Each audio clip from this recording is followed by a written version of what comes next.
Morning. आजी नाते kitchen ब्लॉकमध्ये आपलं स्वागत आहे.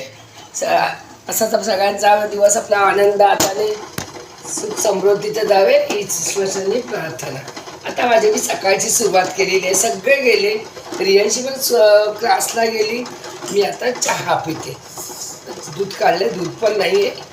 किचनकडेच मोबाईल ठेवला आहे, इकडे चहा ठेवला आहे. आता दूध गरम करते.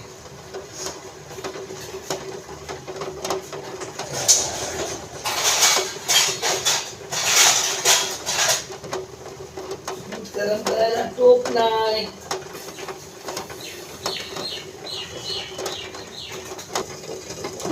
दुधाचा बर्फ झालाय फ्रीजर मध्ये ठेवलेला ना. दूधच नाही, दूध संपलं. सकाळी चहा घेतला सगळ्यांनी, दूध संपला. दूध चहातच टाकते जरा. ते गरम घे. मी गॅस शेगडीवर ठेवला आहे माझा हे मोबाईल.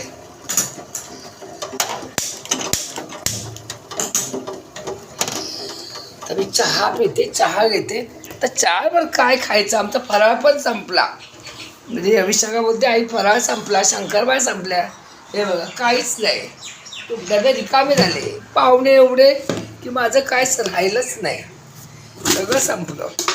सगळं शंकरबायचा पण चुरा राहिला आहे आणि खायला पण नाही मिळालं. आणि माझा घसा दुखत होता ना, म्हणून मी काय काढला पण नाही. म्हणून मी आता बघूया फराळ. तर चुरा राहिला आहे पूर्ण.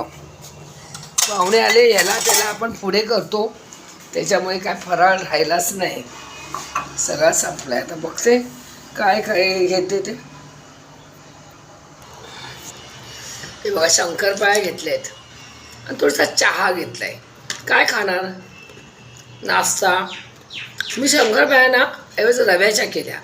हे बघा एकदम सॉफ्ट झाल्या आहेत, म्हणजे अशा कुरकुरीत पण झाल्या आहेत, अशा नरम पण नाही, एकदम छान झाले आहेत. बघा तुम्हाला वाटत असेल माझ्या खाण्यावरून. का माहिती आहे, आपण ह्या वयामध्ये ना मैदा खायचा नाही. रवा खाल्ला तरी चालेल, मैदा हा खूप त्रासदायक आहे. म्हणून जास्त मी ह्यांना पण देत नाही मैदा. म्हणून मी मैदा हा वापरलाच नाही फराळामध्ये. नाहीतर मी चकली केलेली, शंकरपाळ्या, लाडू, करंजी करणार होती, पण ते पाहुण्यांमुळे मला जमलं नाही. पण ती पण मी रव्याचीच करणार होती. एवढंच की रव्याला आपल्याला भिजवून 1 तास त्याची वाट बघावी लागते. पण एवढ्या छान होतात ना. मैदा 40 नंतर सहसा मैदा खाऊ नये, मैद्याचा खूप त्रास होतो. म्हणून मी यावेळेस मैदा वापरलाच नाही. मला त्रास होतो, ॲसिडिटी होते, हे होतं ते होतं असं. चला या चहा प्यायला. मस्तपैकी चहा आणि शंकरपाळ्या शेवटचं आणलंय, सगळं संपलं. आता काय राहणार. मस्तपैकी चहा पिते. आता संध्याकाळचे 8 वाजले. तर ना सचिनला बोंबील पाहिजे, मी बोंबील बनवते. हे बघा छोटे छोटे आहेत माझ्याकडे बोंबील.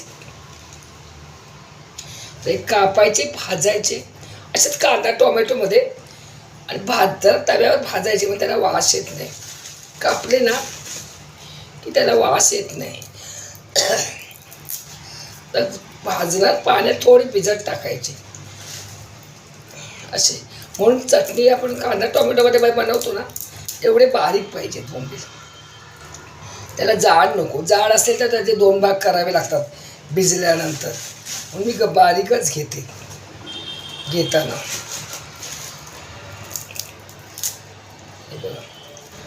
काढते, कापणार, थोडेसे तव्यावर गरम करणार, नंतर पाण्यात टाकणार.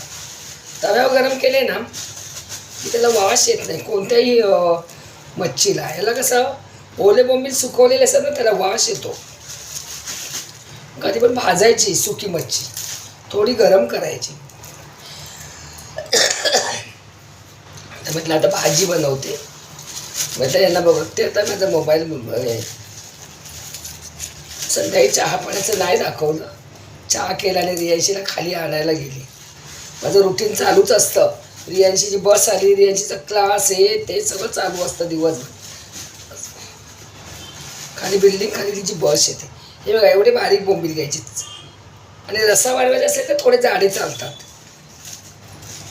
पण चटणीला कांदा टोमॅटो चटणीला बारीकच बोंबील लागतात.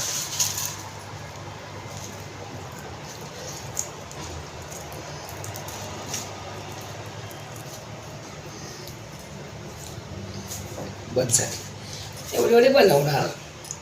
2 कांदे घालणार. म्हणजे कांदे पण महाग झालेत आता. किती घालायचे? 80 रुपये किलो कांदे झालेत आमच्याकडे. एका भाजीला पाव किलो कांदे लागले तर काय करायचं?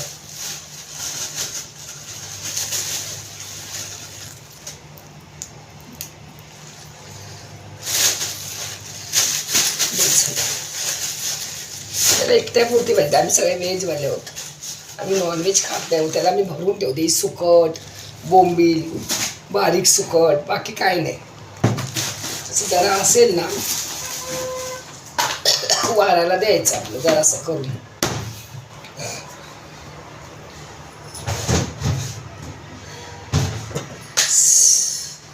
असं बारीक बारीक कापते आता विळीने आणि भाजते. आणि माझा गॅस पण वेगळा आहे. ह्या गॅसवर मी हे करत नाही. ह्या गॅसवर नाही करत. दुसऱ्या गॅसवर करणार आहे मी.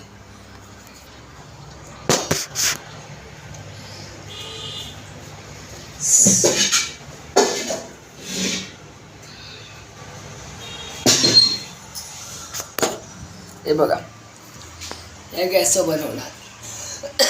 खाली नॉनव्हेजसाठी हा गॅस ठेवला आहे मी. असं हे छोटासा भेटतो ना, याच्यात फक्त 2 लिटर हे राहतं आपलं गॅस. आपण हा कसा मोठा आणतो बाटला, तसं फक्त याच्यात 2 लिटर राहतं. मी हा 2 लिटरचा भरून आणते. नॉनव्हेजला मला भरपूर होतो असं. कारण त्या गॅसवर मी बनवत नाही. कारण काय आम्ही सगळे व्हेजवाले आहोत. सचिन एकटाच खातो, बाकी काही नाही.